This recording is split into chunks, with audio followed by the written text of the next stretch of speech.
এই দাও দাও দাও। হ্যাঁ তুমি বসে পড়ছো না, এই যে ধরো ধরো ধরো তাতে ধরো। ও আল্লাহ, কুমড়া বড়ি। তোমার কুমড়া বড়ির রান্না যে মজা হয় রুই মাছ দিয়ে, রুই মাছের সাথে কুমড়া বড়ি। একদম দেখো না, বাটি ভরে রান্না করছি, বাটি ভরে একদম রান্না করছি।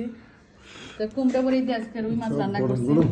কুমড়া বড়ি কে কে চেনেন এবং কে কে পছন্দ করেন অবশ্যই কমেন্ট করবেন। আমাদের খুব পছন্দের খাবার।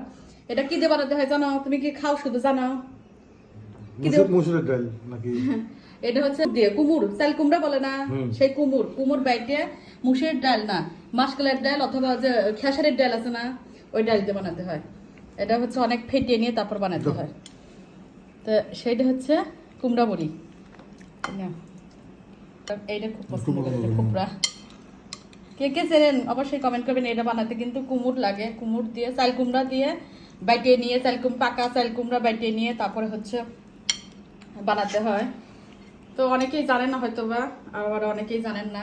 আর আমি যখন রান্না করি একদম বাটি ভরে রান্না করি, আর তুমি খুব পছন্দ করে এই জন্য আরো রান্না করি। একদম রসগোল্লার মতন হয়ে থাকে, তাই না? একদম ঝোল দিয়ে টুপটুপ হয়ে যায়, খেতে কিন্তু খুবই মজা। এবং এটা রান্না করার সময় বুঝছো, এটা কিন্তু রান্না করার সময় অল্প আছে তেল বেশি করে দিয়ে হালকা আছে ভাজতে হয়। ভাজার পরে রান্নার শেষে তরকারি যখন ঝোলের পানি দেওয়া হয় তো বলক ওঠে, তখন এই যে এই কুমড়া বড়ি দিয়ে আস্তে জাল দিতে হয়, তাই এইরকম টুসটুস হয়ে যায়, মজা লাগে। কেমন হয়েছে রান্না বলো? এই রান্নাতে তোমার কতই টেস্ট হয় এটা তো বোঝাতে পারবো না। কুমড়া বড়িটা বেশি টেস্ট। আর কিভাবে বোঝাবো যে কত টেস্ট? তোমার হাতে রান্নাটা একটা অন্য রকমের স্বাদ। এটা তোমার কাছে হয়তো বা লাগে, এটা না তা জানি না, তবে আমি তোমার হাতের রান্না মানে মুগ্ধ। না রান্না কিন্তু একবারে খারাপ করে না, আসলে ভালো করি। তরকারি কালার দেখে কিন্তু বোঝা যাচ্ছে যে তরকারি মজা হয়েছে খুব।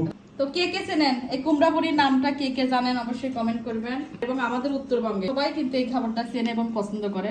অন্য অন্য যারা চেনেন তো কমেন্ট করবেন যে কেমন লাগে, আর যারা চেনেন না অবশ্যই অবশ্যই কমেন্ট করে জানাবেন যে আপনারা চেনেন না বা পছন্দ করেন কি করেন না। আর কুমড়া বড়ি যে কালকে আনছো খুব ভালো, একদম দেখো না একদম দেখেন রসগোল্লার মতো অনেক মজা হবে। তো সবাই ভালো থাকবেন। আমাদের দুপুরের আইটেম ছিল হচ্ছে যে রুই মাছ দিয়ে শুধু কুমড়া বড়ি রান্না করছি, আর এই যে ভাজি করা হয়েছে, আর বিরিয়ানি রাঁধতেছি রিদির জন্য অল্প একটু। তো রিদি এই জন্য খেতে আসতেছে না। তো কে কি রান্না করছেন অবশ্যই কমেন্ট করবেন। আমাদের বেশি আইটেম আমরা কিন্তু করি না, যেহেতু একটা তরকারি হলেই পছন্দ করে, আর বিরিয়ানি খেতে পছন্দ করে না দেখে ওকে কিন্তু বিরিয়ানি দেওয়া হলো না। তোমাকে কিন্তু বিরিয়ানি দিই না, আমরা কিন্তু বিরিয়ানি রাঁধছি। বিরিয়ানি খাই না। তো এই যে দেখেন আমাদের জন্য বিরিয়ানি আইটেম, তো পছন্দ করে না দেখে ওকে আর দিলাম না। এখন আমি রিদি বুড়ি খাবো, আমাদের কিন্তু ভালোই লাগে। সবাই ভালো থাকবেন, আল্লাহ হাফেজ।